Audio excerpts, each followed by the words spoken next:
Hi, I'm Anthony Lekkas. I'm from Triple Bypass and welcome to the program. I'm here with Melbourne-based director Beng Oh. Beng, welcome to the program. Thank you very much, Anthony. You are a director here in Melbourne. You've produced a number of different productions and you're involved with some different theatre companies here in Melbourne. You have a production here currently going on for Midsumma called Cock. Tell us about Cock, tell us about the title and also about the play. It's our production of Mike Bartlett's award-winning play, which was written in 2009 at the Royal Court Theatre in London. The play itself became a bit of a sensation. The title famously refers both to, well, it refers to three things. It refers to the human appendage. It refers to the fact that our protagonist, John, is behaving in English parlance a bit like a cock.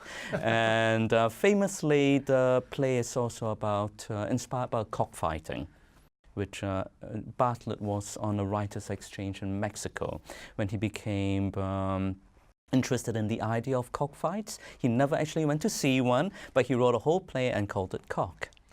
And what happens in this play that had to have this title, Cock? The briefest summary is our protagonist, John, is in a 7-year relationship with a man, and they seem quite happily settled, but one day he runs across a woman and he shags her, and suddenly he's in this position of he feels to make a choice between who he is and which partner he prefers. Okay, so this speaks very closely to me, being a bisexual person and polyamorous, so, you know, being attracted to a man and a woman. And so John is sort of grappling with, is this a show, a play about sexuality and relationships?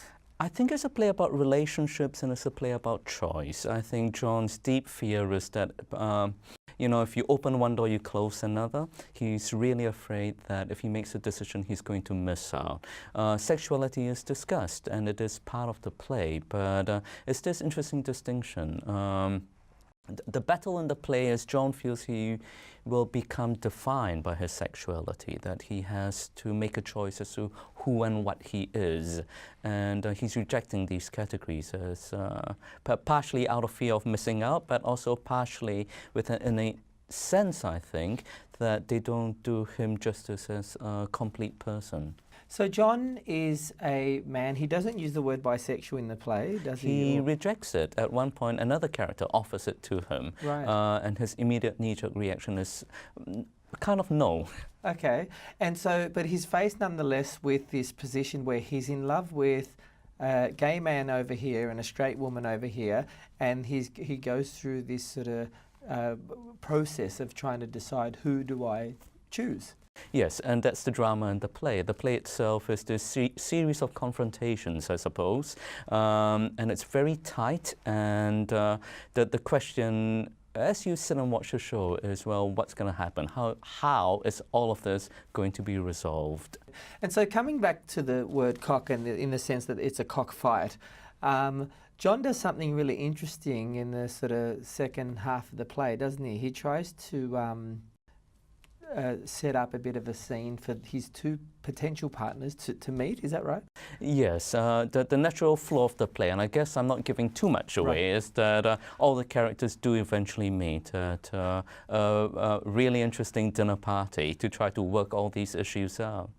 With no spoilers, of course, because we do want people to watch it, and whether it's produced, you know, again here in Melbourne or somewhere else. But can you tell us a little bit about what happens at dinner that night? Is there anything that you can tell us about John's two partners meeting? Just that the actual confrontation, well, it's very funny. This is the other thing I want to say about Bartlett. He's a very funny writer. The script is really witty, and people say some dreadful, dreadful things at each other over this dinner party. I think a reviewer described the latter half of the play as a battle royale, and I think that's a pretty accurate description. I should stop to say what's extraordinary about the play is what's not in it. Bartlett famously said that there is no set, no props, and no mime.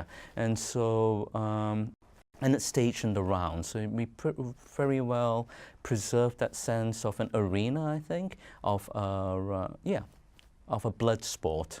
And I've been to the play twice now, so I can vouch for that. And the setting is really interesting because there's sort of this sort of audience participation in a kind of way, isn't there? Yes, because we're underground and it feels like a sports stadium or something like that, or battling rink. You can actually see the other audience members really clearly in the bounce from the lights. And for me, that's one of the pleasures of the play, actually, seeing how other people react. And the play invites you to take sides, I suppose, to decide who you want to barrack for, and it's really fun, you know, measuring your own feelings against how other people are reacting.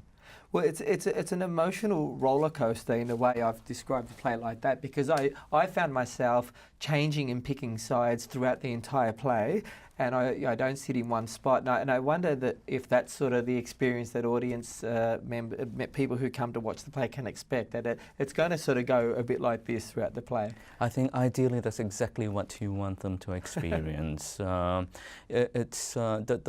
writing is full of sudden reversals, I suppose, and it's got this beautiful pace through it.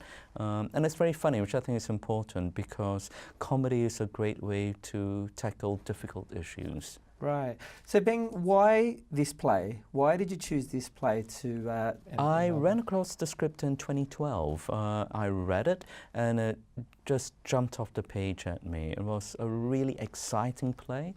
I still remember reading it and turning the pages, mouth agape, wondering, oh my God, what's going to happen next?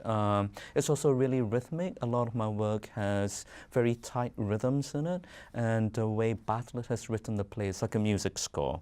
There are gaps which you have to observe, and he has a very precise notation. Virtually from the moment I read this play, I wanted to direct, and it's great to finally bring it to the stage. With a wonderful cast, I should add. Yes, and very entertaining and highly talented actors. And so, Beng, where can people find your work and your theatre company if they want to come to future shows? I think my collaboration with Jane Miller, 15minutesfromanywhere.com, is a really good starting point. And yeah, my next project is on at La Mama Theatre in August of this year, which is a collaboration with playwright Daniel Keane on a brand new play of his. Well, I look forward to coming to watch it and reviewing it with you again. Hopefully you can come back and speak to us again. That'll be lovely. Thank you very much. Beng, thanks for coming and talking to me today. My pleasure. So you're watching Ben TV. I'm Anthony Lekkas.